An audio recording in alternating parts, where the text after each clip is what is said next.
That's right, y'all. We back on the scene to pull the lesson out. This is Gaming Looks Good, episode number 25, and we are talking about Mafia 3. Now, this is the show where I take a game and I look at it from the lens of race, gender, and sexuality, all up in the diversity spectrum.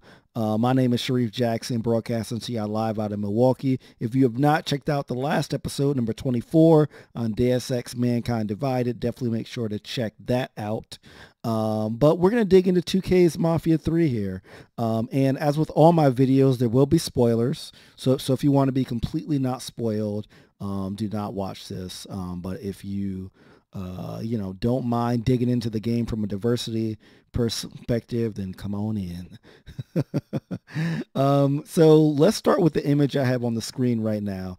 This is just a random image that I took while walking around the city of New Bordeaux, which is obviously based on New Orleans. So it kind of has that like a southern vibe and that like Haitian Creole African-American mix vibe as well. And this scene right here is just something that you would rarely see in an open world game like Mafia 3, which is you're like at sort of like the local hangout spot Sammy's. You have sort of like, these like dope murals of like people of like color, and most of the NPCs that you see go past are people of color, right? So you get like that sense of like a pride. Everybody says hi and like what's up to you. So you kind of get like that southern charm. It just felt really good because in other depictions of like of black neighborhoods and like open world games, so like you can think of like San Andreas or of like Franklin's kind of neighborhood in Grand Theft Auto 5. It's usually like the hood, right, and like things are falling apart, and they don't really show that beautiful part that exists in these neighborhoods. And I felt like this was a great example of that, and I think that this game does that all the way through, really balances out and like shows that, unlike what some people like Donald Trump might think, the African Americans in the hood, it's not all super negative. You know what I'm saying? So the game actually starts out with a pretty cool disclaimer, which I don't think I've ever really seen in a game before. So this disclaimer here, this is before you even do anything in the game, and it basically says this is 1968 fictional New Orleans.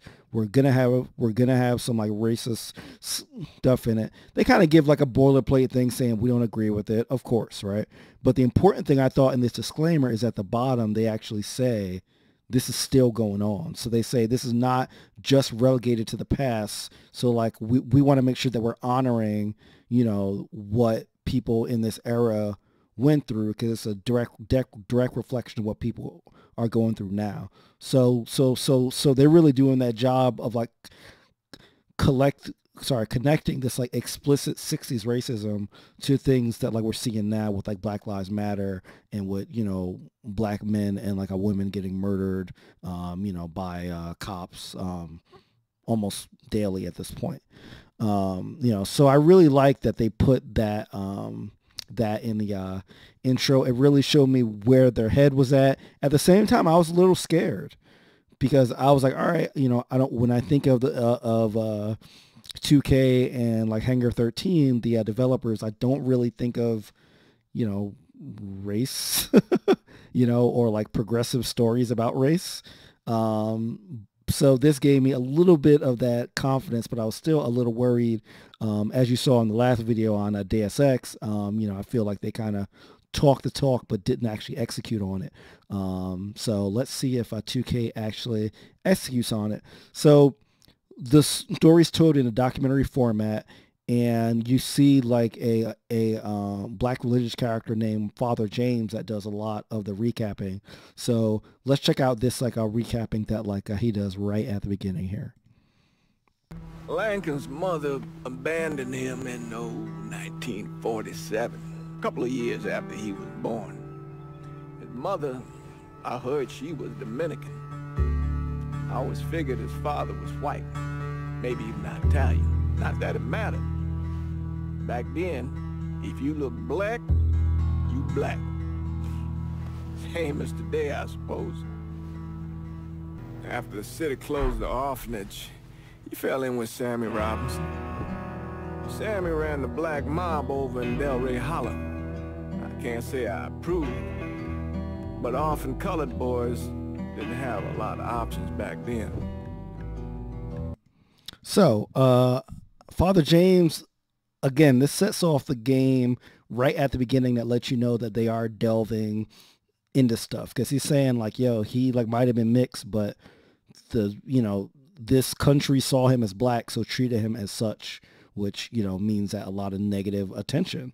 And they also go into his lineage and says, he is involved with the mob, but he was an orphan and his orphanage closed, right? So that's something that, that the state or the city is closing this like public goods thing. And then he ends up looking for a family. So he falls in with the mob. In that, they don't have many options, right? So immediately, like, you're getting like a humanization of this character that you haven't even done any missions with at all. You know what I'm saying? And I feel like this gives a nice basic explanation of, a certain kind of blackness in this era, which is, like you're poor, like you don't have parents, and you end up falling in with the wrong crowd, So I felt already a sense of, of familiarity, and also I could empathize with the main character Lincoln before I even played with him. So I thought this was great setup, and also it let me know that they really did do some great research and some good writing as well to make sure that they're accurately representing a certain picture of like a blackness that definitely was part of the black experience in the 60s. So now let's go into some of that racism that you see in the first mission that you really do. Some of these fellas might get a little rough with the language, and well, ain't like I never been called nigga before. Nah, I know, but I'm just saying, if I go along with it, ain't nothing personal. So this is his friend, and he's basically saying, I roll with you, but to get along with these other folks, I might have to get racist on you, and both of them are kind of in agreement. Like, if that's what has to happen, that's what has to happen, because they're planning a robbery. But you get that sense where, back in this case, like, like the racism was seen as such a part of American life that to fit in, you had to be racist, in that some black folk had to, if like they wanted to fit in or didn't want to deal with it, they just, dealt with it, what I'm saying, to like be able to get to their ultimate objective. So I thought that like it was a pretty powerful point. So let's check out the rest of the scene. The only thing I care about is getting our hands on that money.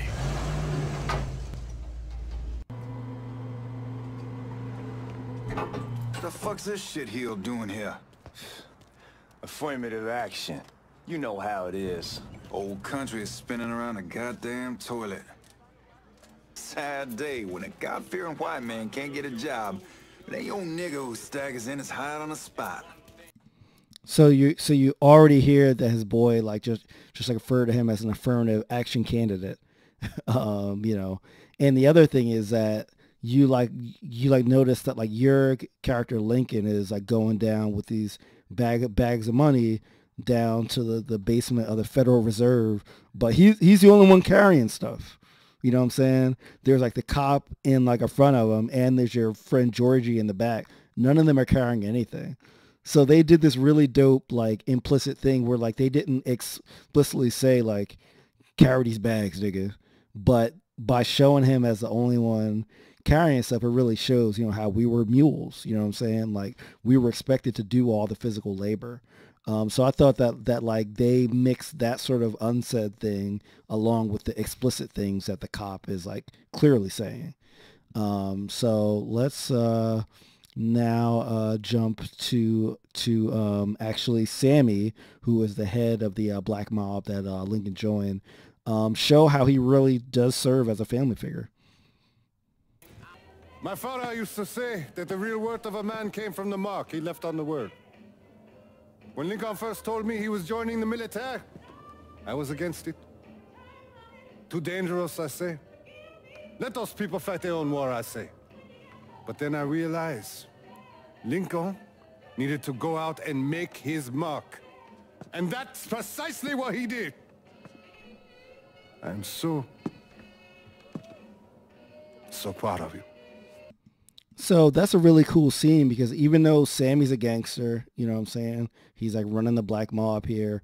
He still is a real parental figure to Lincoln, and I'm assuming to most of the other people in this room here. Also important to like note is that you saw some black female characters in the background here. Those are some of the few that I've seen in this game so far after playing it for a few hours. So at least in the intro, it's been a strictly black male experience, which is interesting, especially since like women had such a formative role in a lot of the events in the 60s. So I hope that that's something that changes as I get further into the game. But you know, there is a female character that I'll get to a little bit later, but definitely for the first probably hour and a half, those silent black women that are just like lifting their like toast, that's all I saw. You know what I'm saying? So let's actually get to another scene where you're basically fighting the leader of a Haitian gang. And he says something really interesting. So let's check that out.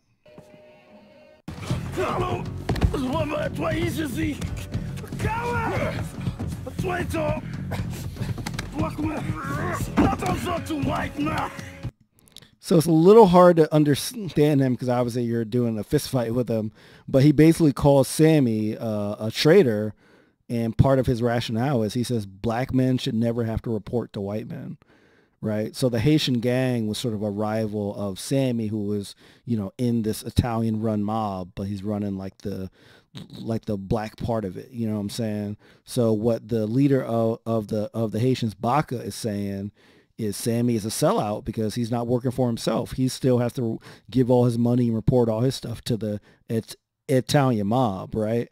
So the Haitian mob, who is your enemy at this point in the game, is really about, you know, black people running their own stuff, making their own money and like keeping it in the community. So I felt kind of conflicted here because I was like, hey, he makes a good point, right?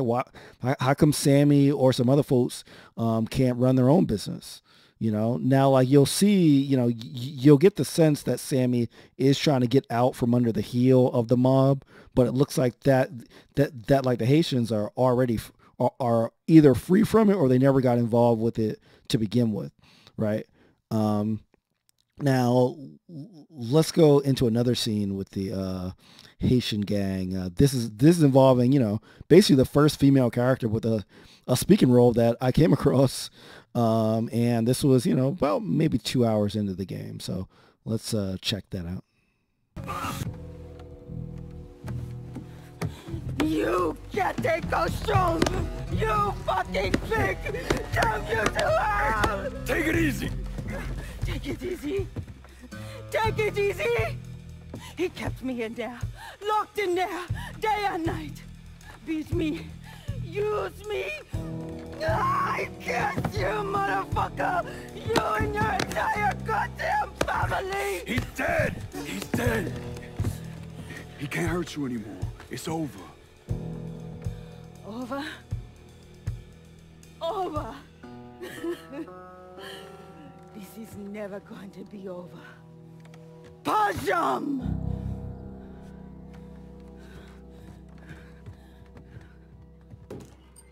Fucking Haitians. All right, so that ended really weird. But basically, after you kill that Haitian leader, Baca, this woman comes out. She's not named, but apparently she was being held captive by Baca. So she comes out like she's angry. Obviously, she was a victim of like a Baca. But it seems like from the way that scene was set up, she really only exists to humanize Lincoln, right? Like, I don't see anything about her story. I mean, they don't even name her. You know what I'm saying? It's really to like show that, oh man, Lincoln cares about, you know, like the victims. He's a mobster, but he cares about, you know, like the victims there. And then when he ends with like this fucking Haitians, it seems like it's like a comedic thing. It's just a weird way to introduce your first female character that actually has lines. Just really weird. And I really hope, again, that the game does a better job with their female characters. Hopefully they introduce some that, are significant and don't just exist to, make the band look better. So let's go into a later part where Lincoln actually has to go to a very exclusive yacht club to meet up with the head of the Italian mafia in this area. So as you can imagine, black man going into a yacht club will be very interesting. So let's check it out. The fuck you doing up here? Help goes into the back. I'm here to see Mr. Marcano. The name's Lincoln Clay. That a fact? I'll be goddamned. Mind your manners while you're in there, boy, or there'll be hell to pay, you hear? Park over to the side. Yeah, so that's some really, really explicit racism, monument is boy and all that kind of stuff. But even hearing the word boy in that accent, it sends shivers down my spine. Like, it's 2016, but that still sends shivers down my spine. So I thought that was, it was a true example of what happens and, what I'm sure happens now, whether it's in private or public. So let's move on to the next scene where you're actually walking through and watch what this woman does as you walk past her. Just call him Sal. Come on, he's in the back. Yo, she clutched her bag. You know what I'm saying? And if you don't think that happens now, you're being very naive, because I see it happen to me, and I'm not an intimidating dude. You know what I'm saying? But some people are just so caught up in that they will move their bag because they think that you're going to take something from it. So I thought that by them putting that in, now they put the camera right on it, so it's kind of hard to miss. But I feel like only a black person that has had that happen would actually notice it as an important plot point. So let's move on and see some of the other interactions with the characters. I should have wore something else. Hey, these squares have a problem with your dress. You can take it up with my old man. He'll tell him to kiss his ass. Nice thing about having fuck you money.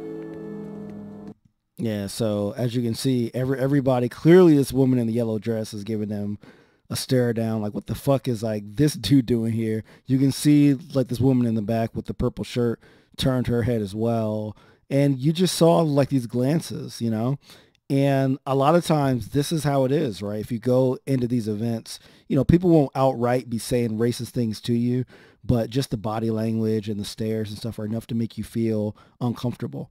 I've been in that situation even now. If I go into a certain office or to a certain client and I'm one of the few black people there, I feel this and I notice this, and I have other people comment on it. You know what I'm saying? So this is real. This is real stuff. Now let's see what happens when Lincoln meets another member of the Italian mafia. And as you probably will know, a lot of people in the Italian mafia don't necessarily view African Americans on the same level as them. So let's check out that interaction, which again has some very interesting body language. He's the one I've been telling you about. Okay, that's what I call a racist handshake. Like, he didn't want to shake that man's hand, you know what I'm saying? Like, he kind of gave that look like, yeah, don't touch me again. You know what I'm saying? And again, that's something that I don't know if you would necessarily pick up unless you've had that experience happen to you. He's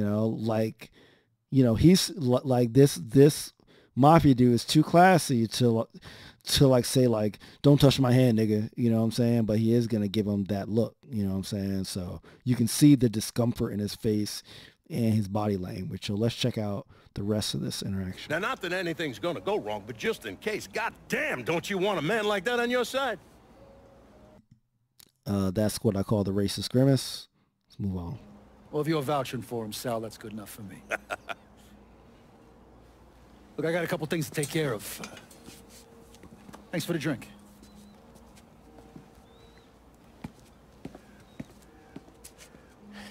Christ, that guy's an asshole.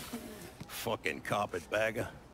Now, this part has a lot of interesting parts to it. First of all, he doesn't give Lincoln a handshake, even though he gives his boss a handshake. Now, that could be seen as, these guys are new and I'm not down with him, or it could be seen as, hey, I had one racist handshake with Lincoln earlier. I didn't like it. I don't want to touch him. You know what I'm saying? The other interesting part here is that his boss here, Sal, talks shit about him after he leaves. Now, to me, this reminds me of when, you know, other white people are in a situation where they see racism happening toward somebody else in their circle that is of like color, but they don't say shit until that person leaves. You know what I'm saying? Because Sal could have called this dude out any other time, because I'm sure he saw it. You know, he saw the body language, he saw the looks, he saw the racist handshake, but he chose after he left to act like, you know, like the white savior. You know what I'm saying? Like, I'm aware of your problems, black man. And he specifically uses the carpetbagger term because he knows that like that term has a lot of racial implications as well. So I thought that this was a great example of like of those things. And it's just a real testament to how layered this like game is with the dialogue and the motion capture and the acting. So really great job here by 2K.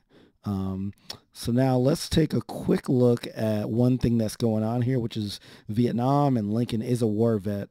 So let's check out one of the mentions there. What do you really want to hear? That we'd kidnap and torture anyone suspected of working with the VC? Yeah, so really short clip, but I like that they showed the racism involved with the war in Vietnam, because obviously this was an imperial power going into a poor Asian country and, you know, just destroying it basically. I mean, like, obviously we lost the war, right, because North Vietnam annexed South Vietnam, but there was still tons of damage done. And just this little clip and that little, you know, in that little voice sample shows you that, you know, we went in there, you know, and the stuff that we did actually on the ground actually could be construed as very racist. You know what I'm saying? By like questioning anybody who they thought were down with the VC, who were the Viet Cong, who were like the North Vietnamese force. And you see them, they just have people, you know, connected with towels by their necks and march them off like they're animals. You know what I'm saying? So I like that they touched that. I hope that they go a little more into that though. So like now let's go back to Sammy. And let's see, after you pull a job off for him, see what he says this money will do for him. Appreciate that. You know, my entire life there's always been someone standing over me, telling me where I could go, what I could do, who I could be seen with. This. What you boys did tonight. This changes everything. This isn't just money. It's freedom. Real freedom. Ain't no one standing over me again. So, well, he's basically saying that he has enough money to be free. He's saying his whole life people have been on him. So obviously growing up black, you know, it's been a whole system that's been oppressing him from his whole life. And like, obviously now too. And now he's saying basically, I got FU money, you know what I'm saying? I got money where I can truly be free. And he's also, I think, given a veiled mention of the Italian mob as well, saying I can be free. I don't have to take orders from them, you know, because I'm sure he knows how he's looked at, you know, by the Italians in this game.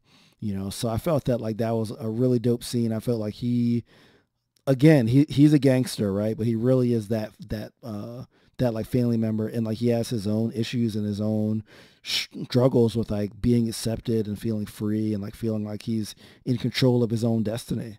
You know, so I really think that this was a great portrayal of a morally conflicted character. But unfortunately, he gets betrayed by Sal, which is the big twist. And then Sal says something very interesting as he's standing over his lifeless body. They all the same. Hey, take the one on the end. It's your cut, plus what I owe you. Even put in a little extra for your trouble. So before he's standing over his like lifeless body. I jumped the gun a little bit, but so this is right after he like gave that I'm free. You know, he's dancing a little bit for Sal. Like he's basically like, hey boss, I gave you some extra money just for your trouble. You know what I'm saying? So he was talking all that shit about being free, and now he's reining it in a little bit. He's recognizing that, you know, he has to work there a little bit and like do it a little more. But unfortunately, this happens. Couldn't have pulled it off without you, Sammy. Y'all done right by me tonight. Mwah. Mwah. Stupid fucking niggas. Yep. So Sal, you know, murders everyone and, you know, calls everybody the N-word, including the dude that he just kissed on the cheek in the Italian sign of like respect. You know, so, you know, that's really the end of this review. That covered the first few hours. As you can see, I mean, the game has really thrown out a lot of content, a lot of issues to chew on and to think about. The main things I'm going to be looking for is if they explore, you know, the effects of the war in Vietnam, and if they continue to keep women on the sidelines in this game. Those are definitely two things that I'm going to be looking for and tracking. And I'll continue to release videos on Mafia 3 as I get to these major points and I get the time to put together a compilation. So once again, y'all, GamingLooksGood.com, hashtag GamingLooksGood on Twitter, at GamingLooksGood on Twitter, or at Sharif Jackson. And we are out, y'all. Peace.